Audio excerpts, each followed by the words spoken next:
So welcome, Henry. Such a good thing, to have you here. This is, like a new podcast that I wanted, to share with people. This is, it's the name is Inkside, so it's like the name of, my studio, which is Ink and Side, always like a word game there. So really, really cool to have you here, man. And more than anything, I wanted to, first, to thank you for being here and I don't know how did you start everything? How it started, like the whole thing, like the whole profession? Because I've been Yeah, following your work for a long time, and you're like super great. So how did it like the spark? How did it start for you? so happy to be on this podcast. Thanks for inviting me as one of your early guests. So I started about 10, 12 years ago. I went to study character animation at Central St. Martin's in London. I'm like a terrible animator. But whilst I was studying my master's in animation, I got a job at a small outsource game company, and they did like lots of concept art. It was like anywhere from like mobile and gaming all the way up to AAA games. So I was there for about 5 years, um, and it was great. That's how I sort of learned the ropes. But I soon learned that I didn't really like designing for games. I actually wanted to do something else. And I was able to get the opportunity to work in animation when I went freelance from the studio. One of my first gigs that really broke out for me was working for Chromosphere for City of Ghosts as a background painter. So that's how I sort of started working more into Viz Dev sort of area right back then. And then Yeah, from there, I just sort of been very fortunate to build a good connection with lots of people and sort of like have you know a very positive experience from people online about my artwork. So I was able to get more jobs. yeah, I think 2019, 2020 was a very it was a 2020 was a bad year, but it was very good for the uh, the animation and game and music videos, whatever advertisement industry. So we were all stuck at home, and I was able to rack up a lot of jobs, a lot of opportunities. I was able to work for Netflix, Sony, Disney, and many more. So from that, I just sort of been very fortunate in that little weird period of time. I just got lots and lots of jobs, got a lot of opportunities, got a lot of positive responses, and so I've been working. That's how I sort of got into the animation industry, from going from studying animation, not being very good at animation itself, going into game concept art, getting burned out by game concept art, then going into visual development, which is, for your audience who doesn't know, uh, visual development is just yeah, the animation term for concept art. Concept art is usually used for uh, film and games, yeah, but visual development is usually the term used for animation. So they're basically yeah. pretty similar, but maybe you're just sort of changing your style and your workflow just a little bit. I Um, kind of get it. So but right now, I'm back into games again. I'm working for a okay, company cool. called That Game Company. They did a game called Journey and Sky. I'm just helping them develop a new game. But And yeah, what do you so like more? What are you more passionate about? Do you feel like games are more your thing, or do you feel like animation is your thing? I honestly like both of them at this point. The I think this is just a difference in pipeline.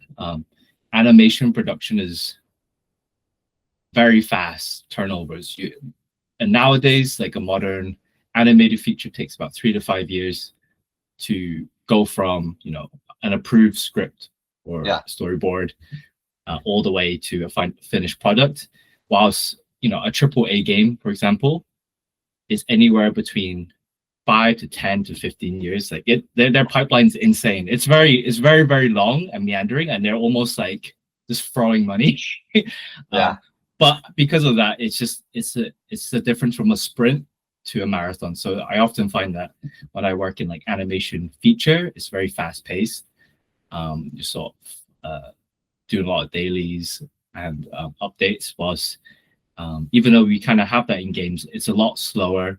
You got a lot longer pace, just because a game is often a lot longer to play, right? It's about yeah. I eight haven't. hours to Yeah. 50 hours, depending what game it is. And on Haven't a worked film in is like, video games, so it's really interesting to know that side of of production. Like I've been in animation a lot, so knowing someone that knows about gaming, that's pretty cool to know. And like I don't know, I do you think like the pipeline changes too much in between those two? And what do you like if you have um like an advice, for students that want to go into this, into this thing that we're passionate about? How do you, what would be your advice for them? yeah. So yeah, first question, pipeline. Um, Pipeline's pretty similar. For me, at least for me personally, it's just being used to the pace. If you're coming from a feature and you're like going super fast in game, you're gonna burn out super fast. You still have to learn to pace yourself. In Yeah, comparison, if you're going from like slower game production into feature and you're not used to the speed, that could be very stressful. I was very lucky to work in this outsource company.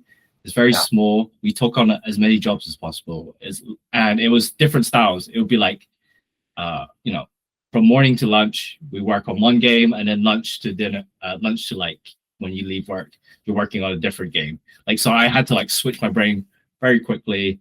And because we're like a smaller studio at the time, it was like you sort of had to be quite competitive. In hindsight, I realized that we were working way too fast, yeah, but that's just how it is when you first start off, especially when you work in an outsourced company. It's very competitive. So for people who want to get into the industry, I say the most important aspect is just to get the experience and yeah, get the foot into the door and try to make connections with professionals in the industry. So even if you're like, I just want to be a concept artist, the reality is it's a very small position yeah, amount of positions in concept art. Like a big feature game or film, there could be like 1,000 animators, but in the concept art position, there's only like maybe 10 or 15 spots, yeah, and you're competing with professionals to get these spots. And there's only maybe like one or two junior roles, right? yeah, So sometimes you've got to, if you're good enough, if you get that junior role, fantastic, get your foot in the door. But the reality is, it's more important that you just get into the studio space. So maybe think of maybe getting into the production side, maybe some animation side, assistant work, just any way so you can just get your foot into the door, so you can talk to the people in there, so you can start to improve your skills, so you can look at their pipeline and things like that. So um, I know a lot of people who sort of went into the industry laterally. Some people were HR or production management, and they sort of was able to sort of like sneak their way into whether it's doing animation or concept art or visual development. It's there's no straight way of doing it. Like yeah, everyone tells you like this is what you do and this is how you get yeah, in. But the for reality, a lot of people go in from different angles. I also know older guys who had PhDs doing chemical engineering coming in at 40 years old and they're doing game concept art. yeah, Um, so it's never too late, and there's all sorts of different ways to get in. Just different people have different, you know, uh, clocks, uh, turns, luck, you know, that they get the opportunity to do these sort of things. So yeah, I think it's just more important to sort of get your foot into the door, and also making sure that you sort of do your networking, yeah. whether it's online or in real life. So I think real life is better, but Yeah. yeah, I've seen like that in like talking to a lot of professionals. The only common thing is that there's nothing common, right? It's yeah, like everyone gets it like in a different, completely different way, right? So it's never the same.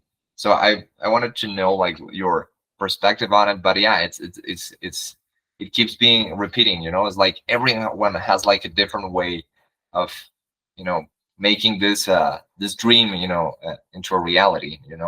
So Mhm. and I wanted to ask you, before you were into this school, what was like, how was your childhood? Did you like love the games, or how was it? Yeah. Of course, yeah. I love my manga, anime, comic books. I'm a big nerd. I think one of my dreams was to move over to Japan and become a mangaka. How naive of me to think I could do something like that. It's very difficult. If anyone knows anything about being a mangaka and getting published for Shonen Jump or any of the published sort of big companies, it's very difficult, very competitive, and if you do Yeah. get in, it's very hard work. um, but that was like my dream. Yeah, of course, yeah, I love a lot of films. I love playing my video games. I'm just in general a big nerd. If you didn't know, I'm like covered with like magic cards right now. Yeah, My desk. I've seen you do like covers of magic cards. Yeah. Yeah, so I just have a bunch of magic cards around me all the time. So I'm always interested in like a lot of nerd stuff, Warhammer, magic cards, Yeah, I sort of think stuff. I also had that call, when I was in school and I started to see, like all the nerdy friends that I had Yeah, back then, like they started to show me like there was like pretty like amazing art and on these things. So I just started to see like, oh, there's people working on these things and they do this kind of things. And yeah, like everything started to switch from there. Like, oh, I can, like there's an industry, right? It wasn't like just me by myself, with a book, but it was like, oh, yeah, there's people like doing this professionally and like doing amazing stuff, right? Probably I don't know in Japan if they had like a bigger culture, on yeah. visual stuff, but here not so much. So we had to um, a lot of US culture. So we Mm. have like a lot of US culture here. So yeah, it was more like about being inspired, also about Japanese stuff, like really, really cool. I remember, Evangelion, we were like Hmm. extremely fun of and the, like all of those things. Um, did all those things, like inspired you? What was like one particular thing, one of those that really No, inspired? absolutely. Yeah, I really love anime. It's very different from like Western cartoons. Yeah, I think Western cartoons are still very good, but there's something because the way Japanese people sort of treat anime is not so much like is for kids. It's just a yeah, genre. It's just a medium to sort of express a genre. So then maybe that's why I sort of connected to them. And at the time when I was a lot younger, I was very much into more like action and gory yeah. and sort of big robots and monsters like that. That's sort of like the things that really excited me as a kid. So and I really wanted to do that in high school, but my art teacher was like, you can't get a job doing this, and they made me do like, oh, why do you do like Japanese woodblock? And I was like, okay. Well, of course, you can't really blame these teachers. I live in like a small city. The art teachers have probably never known anyone who does anime or manga or work in our type of industry, so they're just like, don't draw cartoons. You should probably do some sort of like fine arts and stuff, which is what I did for my bachelor's. I studied fine art and art history, but it Oh, really wasn't uh, what I liked. It was sort of like white cube space sort of like art where you put this pen in yeah. a room and then you explain why this is like Ah, what it more means. like Like, concept, like conceptual art, that yeah, kind of thing. like very more like contemporary modern art sort Yeah, of like way exactly. of seeing things. Like, oh, this Yeah. is like a phallic symbol, how it's standing upright in this white space. Like, like all right, whatever. It's very good for thinking, but I didn't really learn anything. And like you said, I didn't learn anything about concept art until I was about 21 when I went to animation. I was just sort of like, oh, there's an animation school. I can go to it. Let's try it. And I was lucky to get in. And then when I was in animation school, someone introduced me to concept art. I was like, oh, this is cool. I want to draw cityscapes and robots and monsters. That's kind of cool. So I realized like I don't actually like drawing things thousands of times, like one image a thousand Yeah, times, because that's what animation kind of is. Especially when I was studying, it was more 2D animation. Uh, I like to draw things once, yeah. and I was just like, okay, that's it. That's it. Move Yeah. on. So. Mhm. Okay, super cool, man. So and let me see here. Yeah, like how's like one of the how do you think, how you approach your design? How do you think in terms of like your methods on working? How do you approach those things? Do you have like a particular way on how to do stuff, or you always do different things? How do you approach your, yeah, your the way you do things? Uh, um, hmm. I think at the end of the day, regardless of how I use my pipeline, it's more the fact that is the image readable. That's probably what I'm more concerned about. It's like, is what I'm trying to convey readable and is it understandable to the audience or Yeah, to my boss, whatever. So whether I use 3D, whether I use paint, uh, traditional, digital, whatever, I'm more just thinking like, can people understand the image that I'm drawing, and can they get the story behind it that I'm sort of trying to convey in the image? So I guess that's the most simplified way of explaining it. Yeah. yeah, but that's a great way to see it, right? Sometimes we can get caught up in the details instead of thinking about that, right? Which is the most important. Maybe we tend, to zoom in too much into things and, start to get lost. And then, and, it's way more important, the clarity and the idea, right? So Mhm. the narrative, the storytelling, that thing, right? Mhm. Okay. Absolutely. Yeah. Yeah. And, like the latest thing you worked on, the cake pop movie, which is super cool. I saw it like on Netflix like a few days ago Mhm. for the second time, and it's really awesome. How was it? How was your participation in this production? Yeah. Thanks. Yeah, I really enjoyed the production. It was very unusual in the fact that uh, I got along with pretty much everyone on the team, the art team, and our art team in itself really gelled together.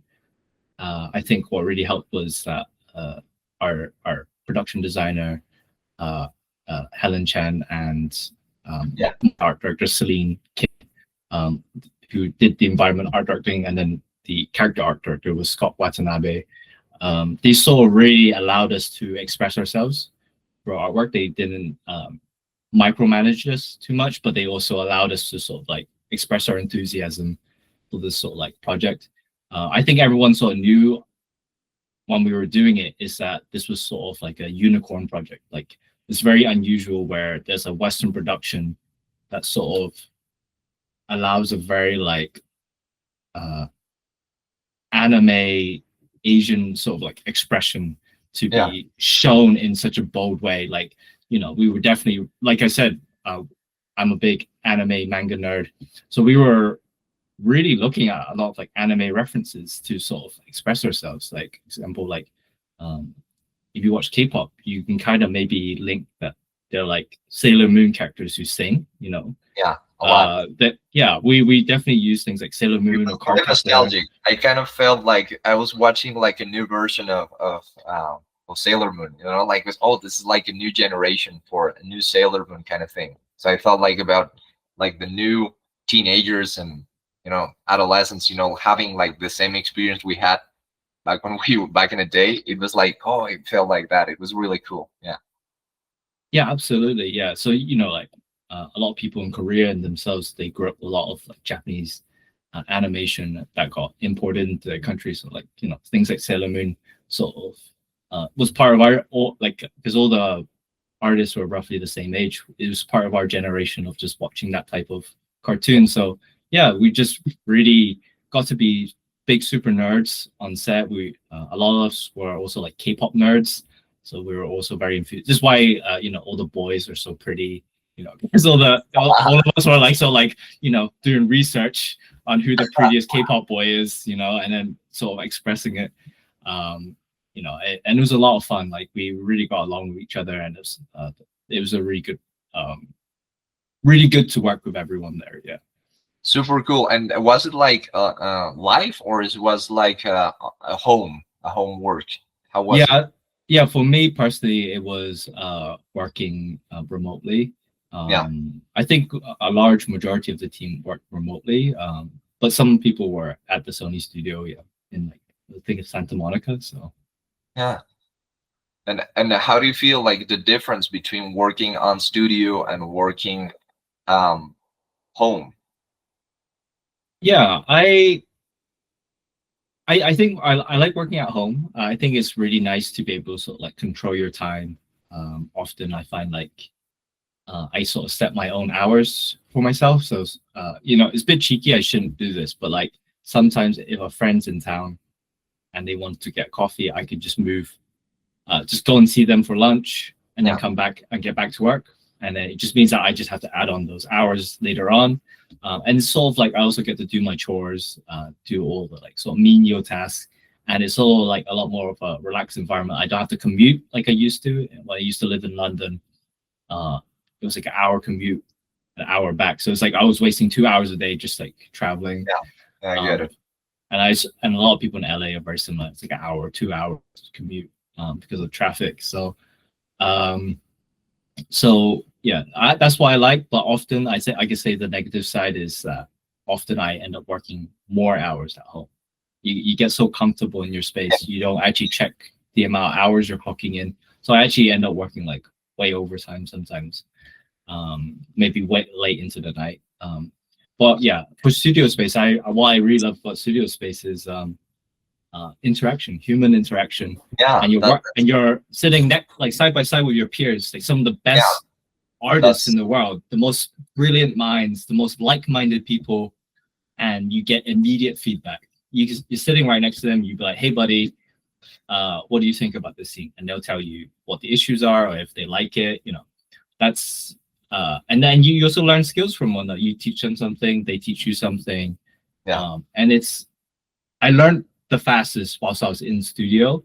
But yeah, there's a lot of negative sides where it's just like when your work's done, you look at the time, you have to leave work at 5 or 6, but it's only like 3 p.m. or 4 p.m. You're like, God dang, like I just want to go home. you know, or if you're feeling sick, sometimes you just don't have enough days off. Yeah, you still have to turn up to studio. The commute, that also sucks. So it's like plus and minus. I think when you're young, I think it's really good to be able to work inside a studio and understand the pipeline, talk to people, make the connections. I think as I'm a little bit older, I got kids, for one. It's a yeah. lot better for me because I'm a bit more flexible with my time. I can pick up my kids if they're sick at school. I can do housework. I can get things done. So yeah, there's pros and cons to both. Yeah, for sure.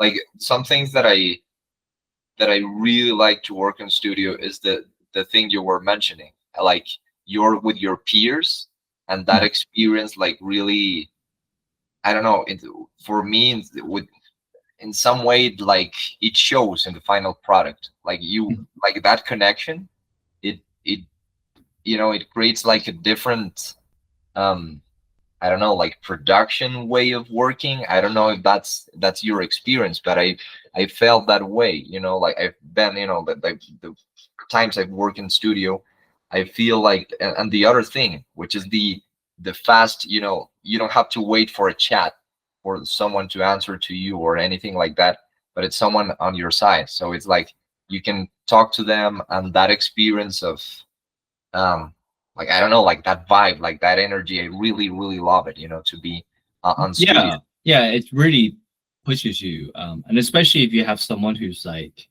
especially when I was younger, I had a lot of peers who were similar age to me who were very talented, and I wanted to be as talented as them. I felt like I was always behind for some reason, just sort of like feeling inadequate. But so it sort of like pushed me to get better and better, and try Yeah, to catch up with my friends. But yeah, it's great just having that immediate feedback. That's something you don't get when you work at home. You sort of have to trust your instinct, trust your experience, trust the pipeline at home, and you're hoping that you do the right thing. And then when you show up on the meeting, that you don't get shouted at by your director. I never been shouted at, but that's just the fear, right? That yeah, you've done the wrong thing, and they're just like, no, this is not what we want. But yeah, that is the downside of working at home. It's like you're just hoping that you didn't waste a whole day's time or week's time, depending how often you get check-ins and stuff. So okay, yeah. Super cool, Henry. And did you do like you were doing environment design, right? And the cake pop, and you've been doing like that for the most part of your career, right? Yeah, yeah. So I mostly specialize in like environment design, environment biz dev, color keys, and props. So those are my bread and butter. Uh, yeah. Yeah, if like for the people that are looking, like we're gonna like give a link so you can see, the um your portfolio, Henry Wong's, portfolio, which is super cool. Um, Let me see. And how do you see yourself? Like, what do you want to accomplish? In your future, how do you like? What are your dreams that now that you have accomplished this things? Yeah. Let's see. So I've been very fortunate in my career that I've been able to sort of work on very big projects, AAA games, very big animated features that have done well. Like for example, I never expected K-pop to be such a global phenomenon. Yeah, Spider-Verse, I was very lucky to work on that just for a little bit, and that's already very popular by the time I joined it. Blue Eye Samurai, things like that. So I've been very fortunate to sort of work on these big productions. I think my next step is maybe hopefully art directing or production designing. I like to at least give it a try. I think I sort of been in the industry quite long enough that I think I have the experience to do it, but it's just having the opportunity. And then maybe teaching. I generally think it's important to sort of give back. I have so many great mentors in my life, that's amazing, like man. older guys. So I want to give back to the community. I want to teach the kids how to at least think the way I think, draw that, sort of learn to draw, think for themselves in the art space. So, Yeah, because um, that's actually one of the invitations that I wanted know, um, to ask you, and this class podcast, which is, if you want to be part of this, so you can probably, teach at Inc. It would be amazing. It would be super cool if you can, like give us your insights and probably, even give some classes. It would be awesome. yeah, absolutely. I would love to, yeah, uh, give it a shot, teaching. Hopefully, I don't do a bad job. So, Now for sure you're gonna do great. Yeah. So let me see here. And if you have to say uh, like advice, I really consider, like having great mentors. Like it's one of the most important parts in our careers. Like the better mentors we have, the better results we can have at the end, right? So what mhm. what are would be your insights about that? Insights about being a mentor or having a About good mentor. mentorship, like how Yeah, do you feel, like how was your growth, let's say, with your mentors, or which ones were the most important for you?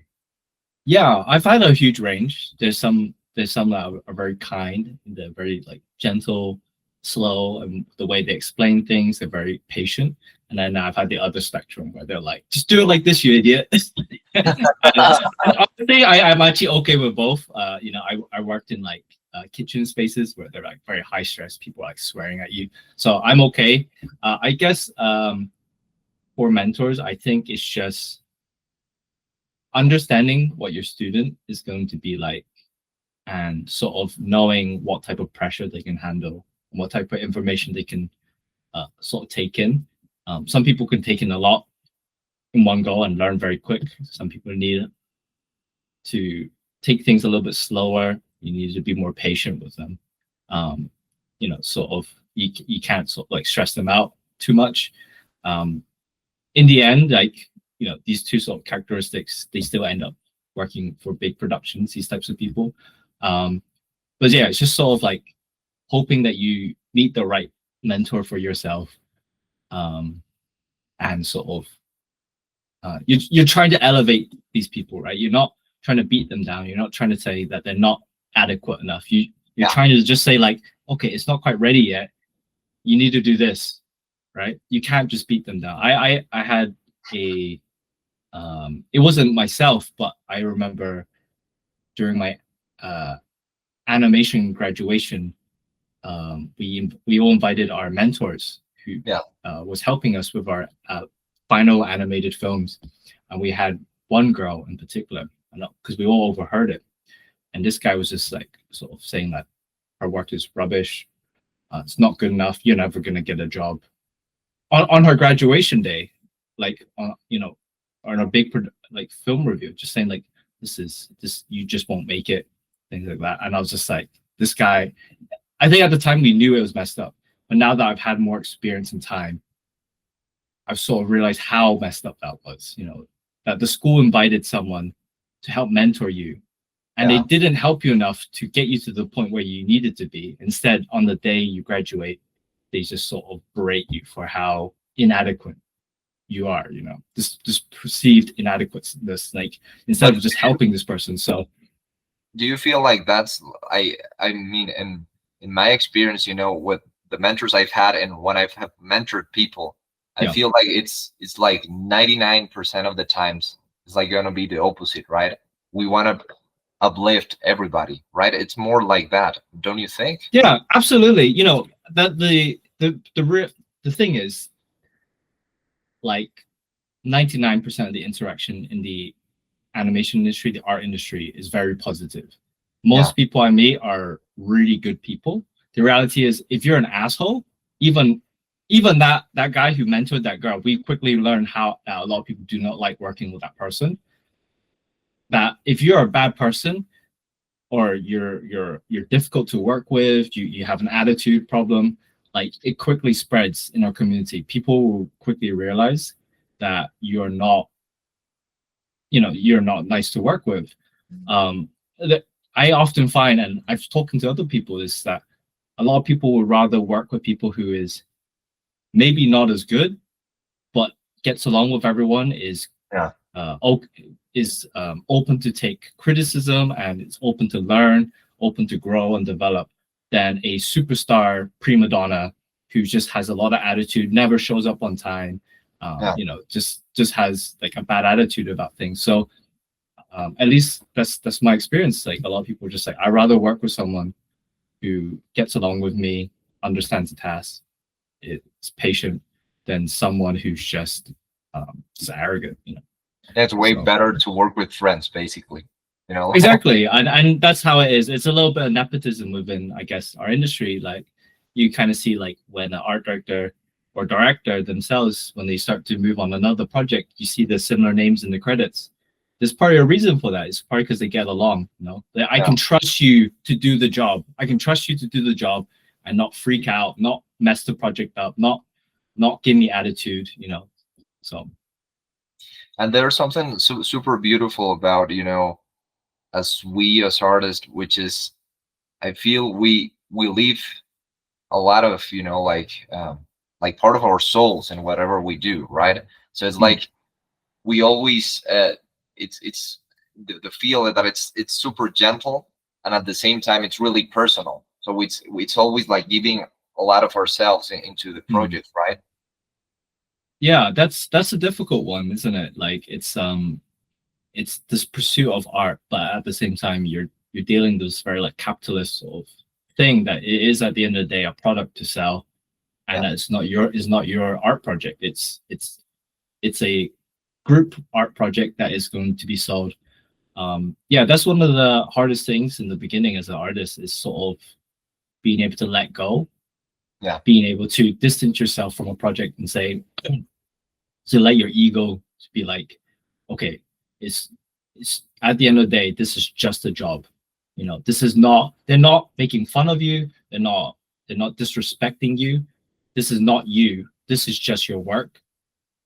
You sort of have to sort of distance yourself from this sort of stuff. And it is very difficult, because at the end of the day, especially if you love a project, you 100% believe in it, and you feel like at the end of the day the direction of the project isn't going the way you feel, it is hard not to feel upset about it, because you're putting so much effort into something. So Yeah, I remember, but at the end of the day, yeah, go ahead, sorry. it happened to me. Like I just remember like something really cool about the thing you're saying, which is we were doing some characters, and it was like my first big project, and I was like really falling in love with the characters.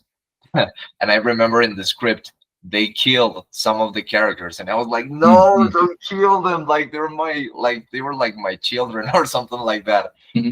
And I felt that, and you're right, like I started to see like the things that happened in the script, and I was like, no, I don't want that character to be like that, and I was like taking it way too personal, right? Yeah.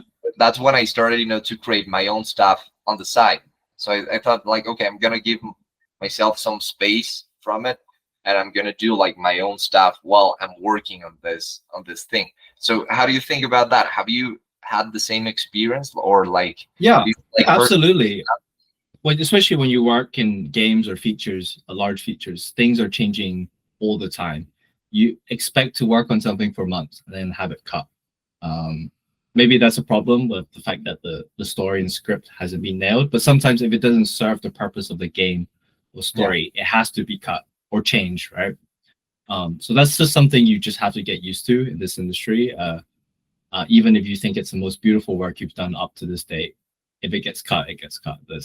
There's no ifs and buts. It is very sad. Hopefully, it makes it to an art book, you know. um, but yeah, one of the things I did as a creative outlet was to do daily paintings.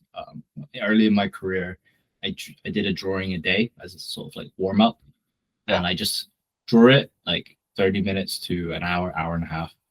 I'll spend some time drawing it and then I'll upload it. And I did that for 365 days in a year, so a full year for up to 5 years. I did that every day. Um, Have you and done that Yeah, several times? Because I think I started to follow you once, one time that you started doing that. yeah, I did it for about 5 years straight.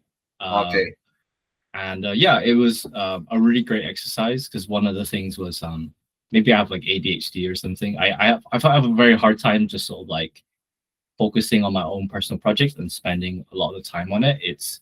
Uh, I sort of get distracted and want to do something else. So one of the things is just to do very short term, sort of like drawing Okay. exercises, daily sketching, whether it's from a photo, master study, imagination, just sort of just try to work my creative muscles, try to understand sort of art fundamentals, just trying to experiment with what I have. So it was just a sort of way for me just to sort of have an outlet outside of just doing professional work. Because, like you said, like we were talking about, things get cut, and depending on your NDA, you may not be able to show that art ever. And Ever. that's one of the most devastating things. When I was in the outsourced company, we worked on so many blue like sort of games that are supposed to be pitched, and I would say I have like maybe 30 to maybe 50 titles that are just in the graveyard that I can never touch, never ever show ever in the world, for big companies, some very cool stuff, but I could just never show them. I'll get sued to the ground if I do that. Um so yeah, you need a way to sort of express your creativity. I think inherently a lot of artists are a little vain, a little egotistical. So Yeah. we want to sort of have someone say that good job, or oh, I like your drawing, that's very pretty or very Yeah. cool.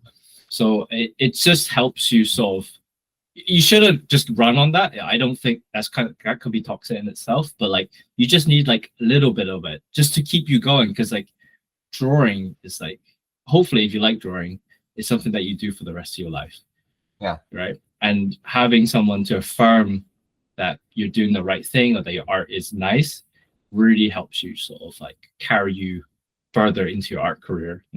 It's not a sprint, it's a marathon, so just little affirmations every once in a while is nice for people. So Yeah. um, It's cool that the thing that you're mentioning, which is, sometimes there's like a lot of things that we can't show, mm, but it's like, I always, do the metaphor of going to the gym when we're like improving our skills. But it's like we can show the weights, but we can show the muscle, right? When we mm, are like, and the job, and we can deliver. That's, mm, like showing that we have the strength, to do whatever, it's necessary in the project. So I think it's really important, to have that mindset, right? It's like, um probably I'm not able to know to show all these projects and all these things I've been working on, but um this gives me, the strength to keep going, like the experience, like the abilities, so I can, deliver like greater things in the future, right? Like more exciting, probably, right? Mhm. Mhm. Yeah, absolutely. Yeah, I absolutely think that's probably the best way. It's just to show that you, you haven't stagnated your skills. And I think if you, especially if you work in the studio environment, people know that you've got the skill, but unfortunately your last three projects got cancelled, so you have like maybe 3 or 4 years of not showing any work online. And that's the problem, right? Like uh just because you're not showing things constantly online, it doesn't mean that you're not doing anything.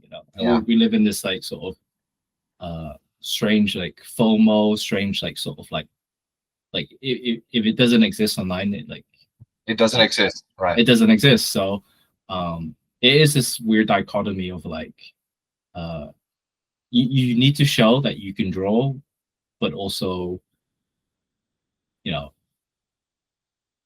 it doesn't necessarily prove anything like that you're not doing what you're supposed to do. And one of the coolest things I guess I learned from well, just from the industry, is that there are some veterans in our industry where they're probably the most incredible artists you've ever met, and they have such incredible backlog of artwork, but they have no online presence, Yeah, zero.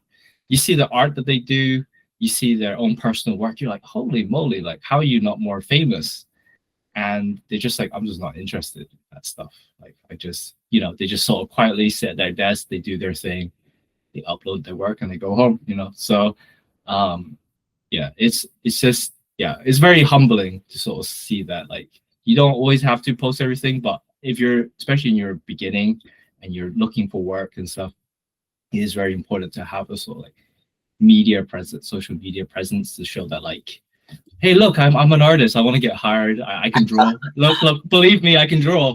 But at the same time, like for me personally, I'm very fortunate that I've had enough connections and have enough experience and backlog of artwork that people could look at me and be like, okay, you could do it. I don't always have to post every day like I used to. So and yeah, like, and do you have like personal projects, things that you're excited about by yourself? I mean, I know you said like uh, you like prefer, to do fast things and, more fast paced things, and you're more into your studio stuff, and working for, these companies. But do you have like any dream or anything like, oh, I want to do that, or something like that, that probably it's yours? yeah, yeah, like I said, I want to maybe art direct a project one day. I think maybe one day I want to release a book with my artwork in it and just have some of my thoughts and ideas. Um, I like to maybe step more into traditional stuff as well. Maybe do more traditional artwork, and maybe one day I'll have a gallery to sort of show people. That's Um, yeah, I don't know. There's a lot of things I want to do. I think at the moment, like most people, we're just working day to day, sort of paying off the bills and stuff. So these are like long term dreams that I wanna do one day, but when I have more time, I guess. So Yeah, probably the teaching at Ink could be one of those. absolutely, yeah. Teaching is definitely also on the list of things. Yeah. Yeah, I think like that's and sometimes looking at someone like working on real time and like by your side and that kind of thing, it's one of the things that really, teaches you the most, right? Like looking at the real pace, the thought process, like all of those things in real life, they were extremely helpful, right? Yeah, absolutely. Like I said, learning from when someone's in front of you, when you're I just find it a lot easier to learn. I get to ask things a lot quicker. This is the immediacy of sort of affirmation and like ideas and questions. I guess that's one of the difficult things when you take maybe like a online video course where it's sort of pre-recorded. You can't ask questions. You can't ask them like, oh, I missed that shortcut. Can you show me What again? happened there? You Like, know, yeah, what's that little step, right? yeah. So you just sort of have to like break it down yourself. And in a way that's also quite helpful to learn. But yeah, yeah. For me personally, I find like kinetic learning, like seeing someone do it. Uh, I learned that a lot faster, I guess. Sort of like, yeah, doing it physically, seeing it visually, that sort of really helps affirm. If someone just tells me, I just can't learn. Like, I just like, what are you talking about? So, yeah, Which is really like cool as well, is that sometimes when we are like in social media and they show mm, like, I don't know, let's say, a time lapse, we forget that that's a time lapse, right? So it's like it looks like this, but it wasn't like that.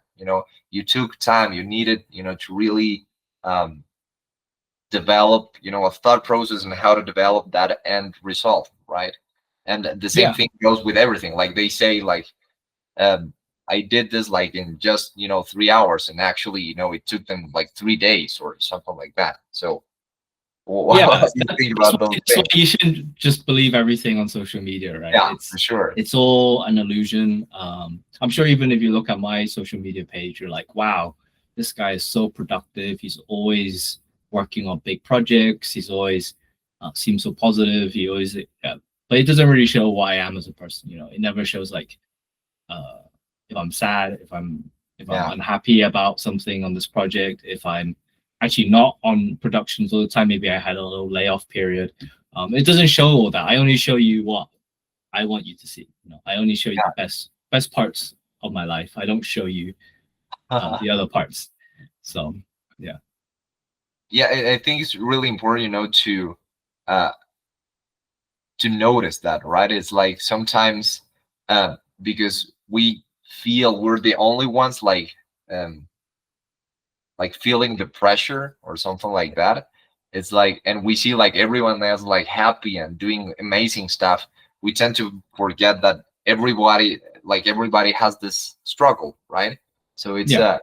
to me it's so cool, always to hear. Like I've been, like listening, to really like people at the beginning and super super pros, and they all have like they're scared about something. Like I don't know, like I'm going to a new project. I don't know how it's gonna go. Um, and yet we all have like different struggles at different stages, but there's always um, like this humanity, right? It's not like just Mhm. oh, I'm amazing and I do stuff like I do, lots of stuff. No, it's always like this. Uh, like yeah, it's really cool to show that vulnerability. I mean, not to say like we're gonna cry together right now. No, no, no. Mhm. But it's like to show that honesty. Like seeing like okay, we're human, right? Yeah, absolutely.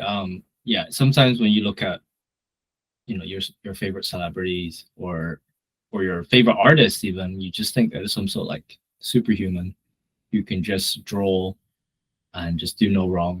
They're just always hitting the point. Like, how am I ever gonna reach that level and stuff? So you just sort of have to step back and just think that everyone's sort of human. We all have our own struggles and stuff to deal with. So uh, you just have to just set a goal where you're like, okay, my goal is to be as good as this person, but I don't want to just transform into this person.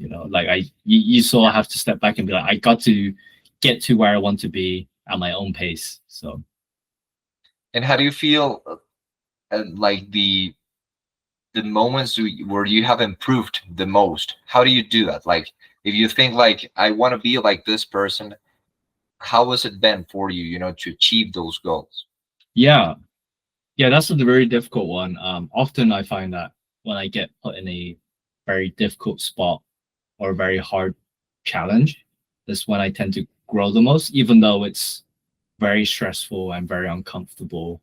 Yeah. For example, I worked on Across the Spider-Verse, and I did color script for it. And the pace of the production was quite fast, but more importantly, majority of the artists who work on it are, my art heroes, essentially, like people I look up to in the industry. Every single artist is like production designer or art director level already, and they're just working as a visual development artist. So I felt like I had to prove something, or at least feel like I can be, Yeah. that I'm okay, that I should, that I'm, that I fit in this room. There's not, there's no one telling me that I'm not good enough. This is all like in my own head. But when you do your dailies and you see this like incredible work day to day from these people, you're like, how the hell did you draw that? How did you come up with this idea? How is your colors so good? How are you working so fast? These are things that are just like rolling in the back of my head. And I was really pushing myself to sort of reach that same level and same level quality. So often, at least for me, I often find that I have to be put in an uncomfortable situation to sort of grow. Sometimes it doesn't work out. I have the opposite. I also had like opposite reaction where I didn't grow from it, like artistic wise, but I had to grow as a person. So maybe I Oh, wasn't catching up on production. I wasn't doing well, and I wasn't realizing that maybe I had burnout, that I was unhappy, and I got fired from a project. So this was like in 2020. I got fired on a big project, and yeah, so from just because I was sort of like burnt out, like I just wasn't sort of uh, thinking very well with my artwork. I was making very simple mistakes, and I wasn't realizing the mix of being locked down in quarantine, not being able to see friends, not being able to leave my house, but just doing work like 16 hours a day is not a healthy thing to do. yeah. So, losing a job and sort of like, okay, I was trying my hardest and it failed. In fact, I got fired. Maybe it's time to step back and just be like, okay, I need to sort out my head and sort out what I'm doing, and what if the direction I'm heading at is a positive thing, or am I just destroying myself? So yeah.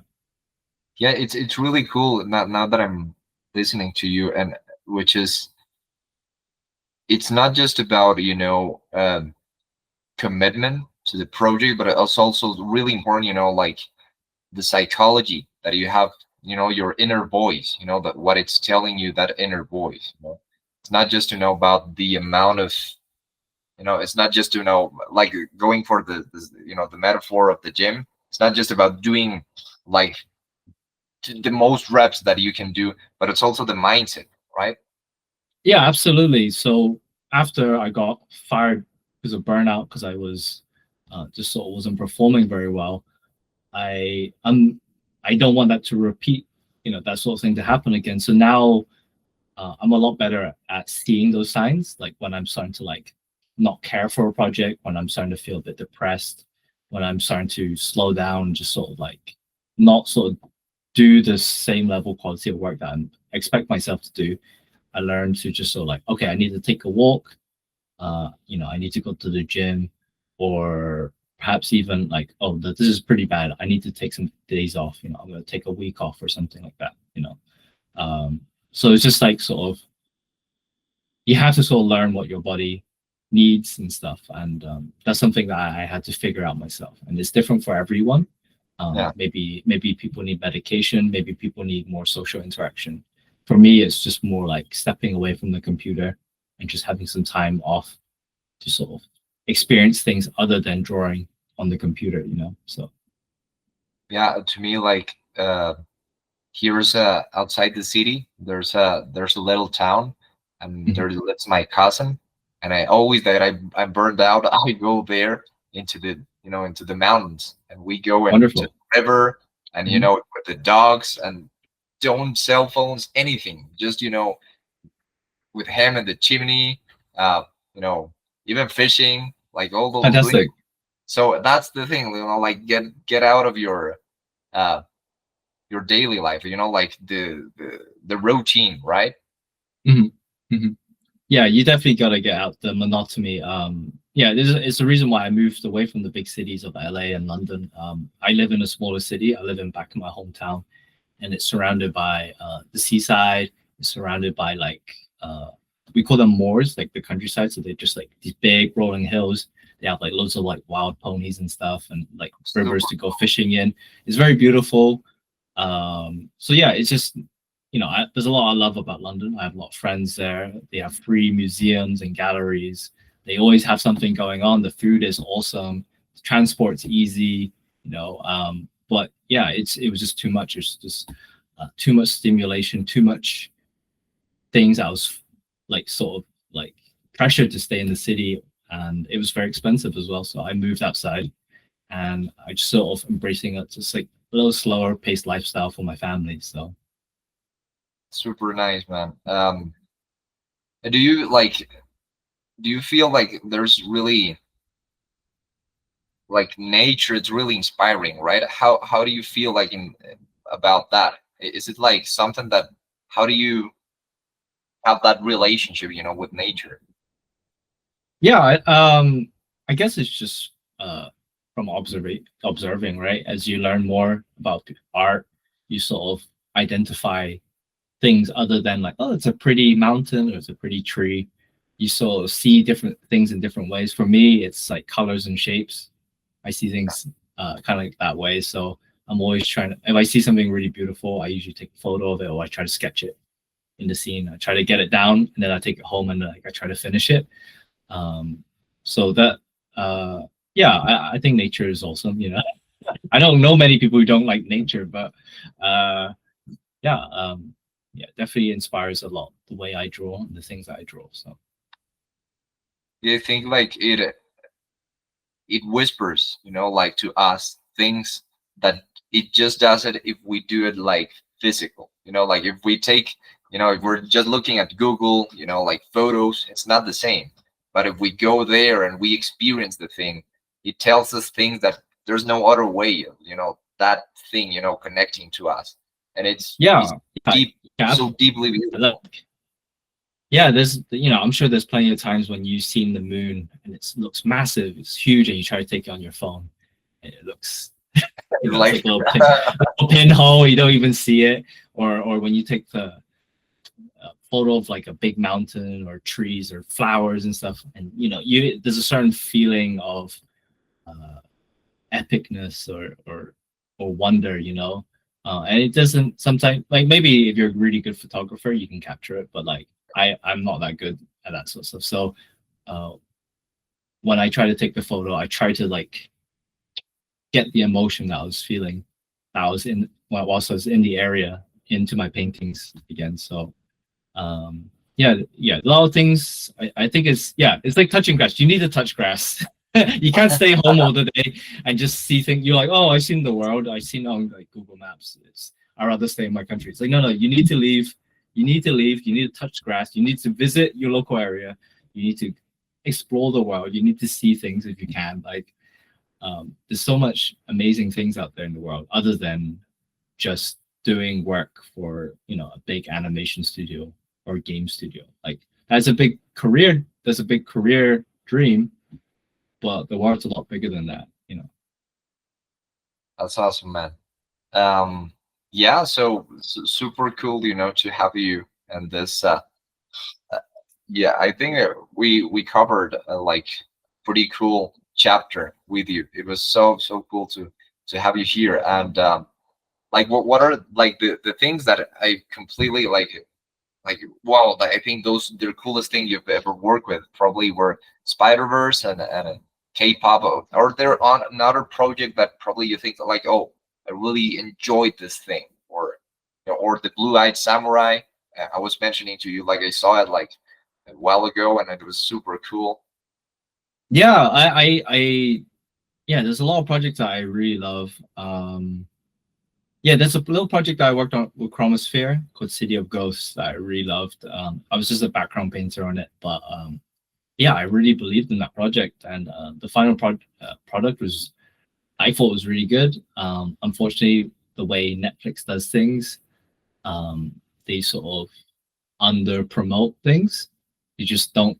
They just hope that everyone just clicks on this and it spreads by word of mouth, like K-pop Demon Hunters. I was very lucky that that spread word of mouth, and now it's a global phenomena. But that's not the case for most things, right? I worked on a feature for Paramount called Under the Boardwalk.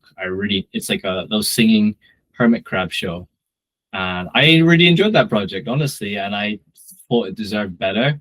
But Paramount only gave us a week of promotion, Oh, and they only gave us like one or two trailers and maybe like a Facebook post or something. It was stupid, honestly. Like these, like when a project goes like an animated movie goes onto streaming platform or an animation or if it goes into the theaters, they both cost the same. Like I don't understand why you wouldn't market it. You put a bunch of money to market like a Smurf yeah, movie that goes out on the theaters.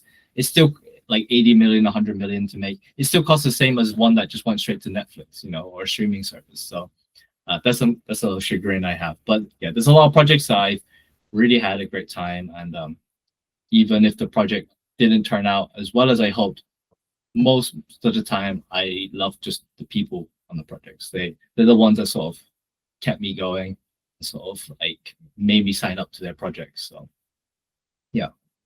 that's awesome, man. The other cool, that I see now talking to you is that, most people that I've talked to, and and like industry people and that kind of thing, uh, they don't show us much like hope, in the field that I have. Like Mm, I see like there's like um, I don't know, like hopelessness in the air, that kind of yeah. thing. Like I Hmm. feel like there's a lot of that. What are your thoughts on that? Because I see like you're the complete opposite. You're like really working, really enjoying your life. So it's really a fresh air, to Yeah. Yeah. Honestly, yeah. I'm not gonna deny the fact that it's not a difficult time in our industry.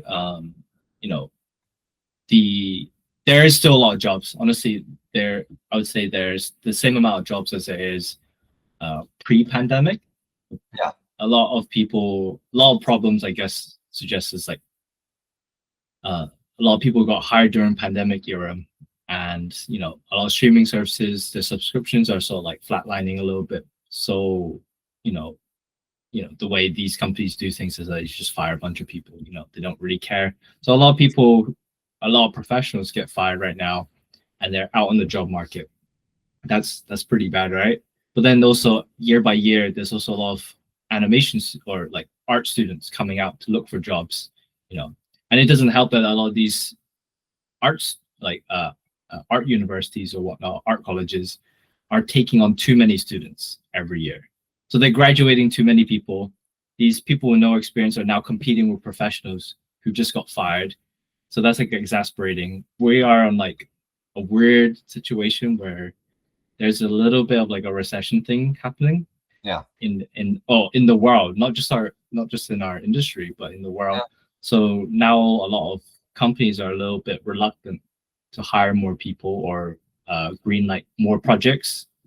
And there's also a thing with the fear of AI. A lot of these companies are throwing a ton of money into AI, hoping that it's the new revolution for humanity, I guess. But everything I've seen, at least for my level of production, whether it's for games or animated features, it's just not ready. Like it's just not good enough yet.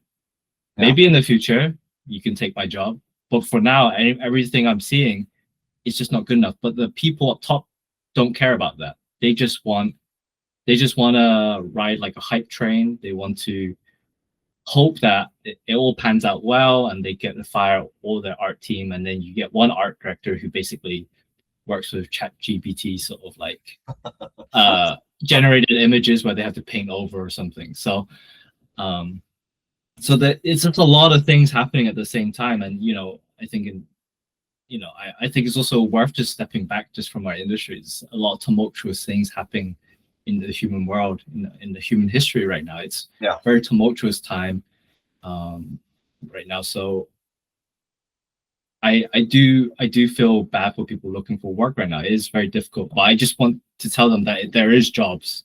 There is still jobs out there. There are still people looking for people to work. I'd say there's about the same amount of jobs as there were in maybe 2019, but it's a rougher environment. You are competing with people who got fired, like thousands of people who got fired from like a Microsoft or EA or something like that, and they're also in the market right now looking for jobs too.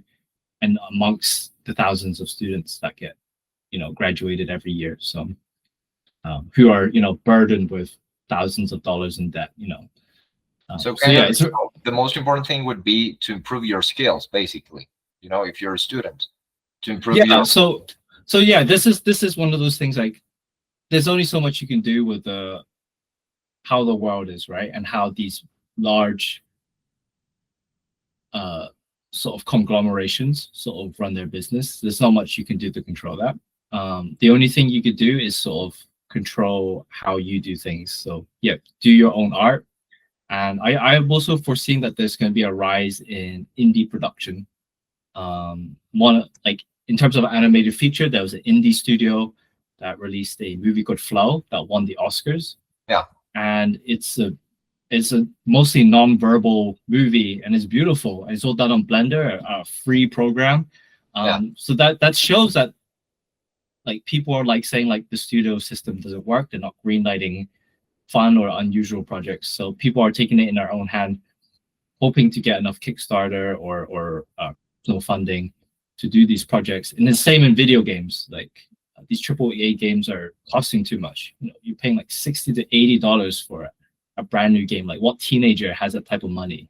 Like it's insane. Like how games were expensive even when I was younger, but like when you put in perspective, $60 to $80 to play a half complete game that you have to get like a game pass. A lot of people aren't willing to do that. I'd rather just play free games like a Fortnite or a mobile game, or I just buy indie games that cost £5, £10, okay. and I got to keep that game forever. And there's a lot of great indie games, a lot of great indie companies being made because a lot of these people who open these indie games are coming from Blizzard or Riot, and they're like, yep, they didn't approve any of my ideas. I didn't get a creative outlet, so I'm going to make my own studio. And and they're creating these very artistically driven or creative games. These things that are you wouldn't ever see in a large AAA game. So yeah, so there is hope for us. I think like most of the industry, it just tends to go in ebbs and flows. I think we're reaching like maybe like a 70s or the 90s sort of era where everything's going back to more indie because we had a large period of time where it's all blockbuster, right? So now we're going to more indie sort of era of filmmaking and games. At least I hope so. Yeah. The other cool thing that I consider is always consider everything like waves, right? Yeah. So we're like in a low wave now, but it's Mm. gonna go up. Like sooner or later, it's gonna go up again. So I think that the most important for us, is to be ready when it goes up, so we can take the best of that going up, right? Yeah, I mean, I absolutely hope so. I mean, people are saying like, K-pop's for kids and or Spider-Man's for kids, but like the reality is these are billion-dollar projects. Like you see the amount of marketing, advertising. They've got the K-pop girls on like ramen packets and on makeup and on clothes. Like there's a huge drive out there to make money, and K-pop's a good example of it. It's a unicorn project. It's a very strange, unusual project made by Sony, which is arguably on the rise on the sort of films that they're producing. They're very more artistically stylized these days, and it shows that there is a hunger out there. It's just whether these executives believe in the project. People love this stuff. I think anime is a perfect example as well. The Demon Slayer movie made a ton of money when it came out. It was like number one in like Japan for like months on end, and I think it was number one briefly in the US at some point. Yeah. So it's just like there is a hunger, there is a want for these more like artistic, creative projects, animated projects. It's just whether we, whether the people up top uh, believe in it. I think in terms of games, wasn't there the one called like Silk Song, like Hollow Knight?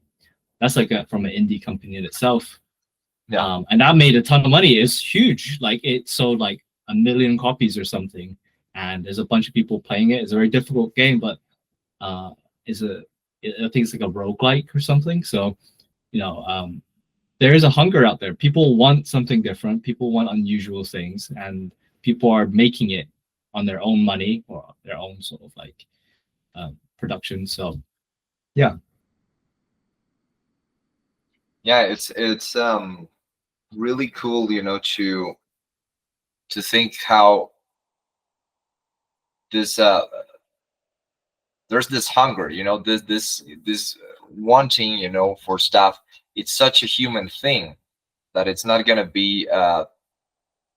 disappear, basically. It's and the more people, the more hunger it's going to be for it, right? So I think it's like we got to be really hopeful, and it's, we are really seeing the truth, because I was like, last year I was working in a studio, and I Mhm. felt that there's this, I don't want to talk bad about them or anything, but I felt there was like this, no, things are difficult now, so I have to survive, kind of thing.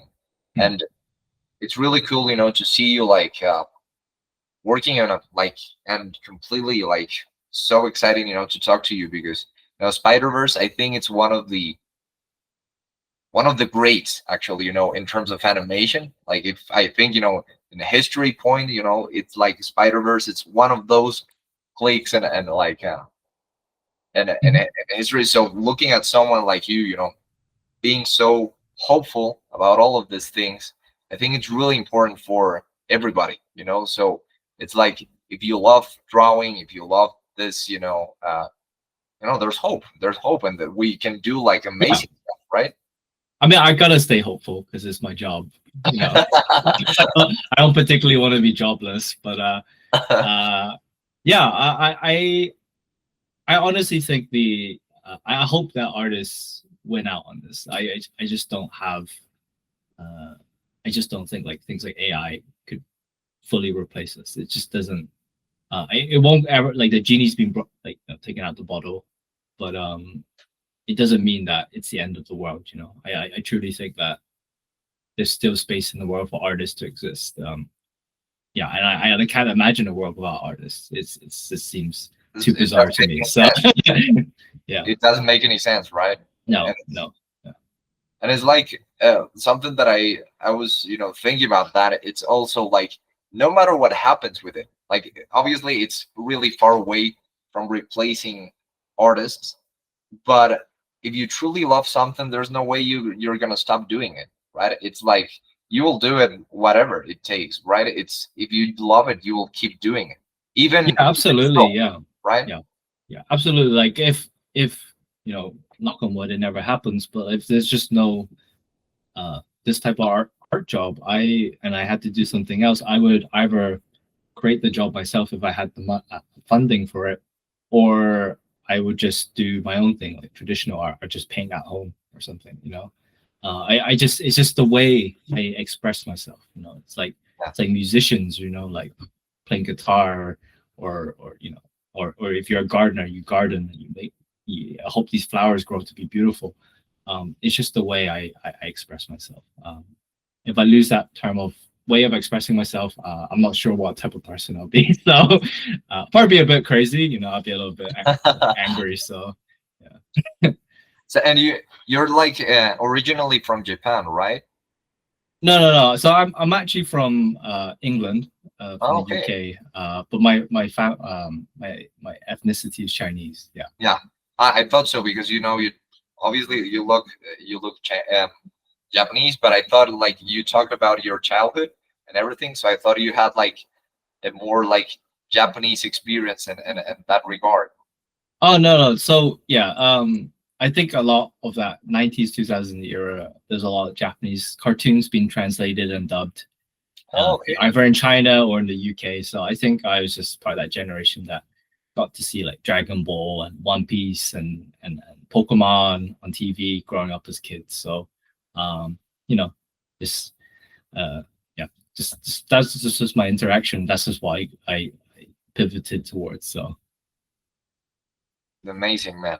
So, to finish today's podcast, which was so cool. Thank you very much, Henry. It was awesome. If you like, I would love, to finish it by saying you had like one advice that you can tell, to people. Um, and just one. Like that's the only thing I can say. Like that's the last thing that I'm gonna say. What would it be? yeah,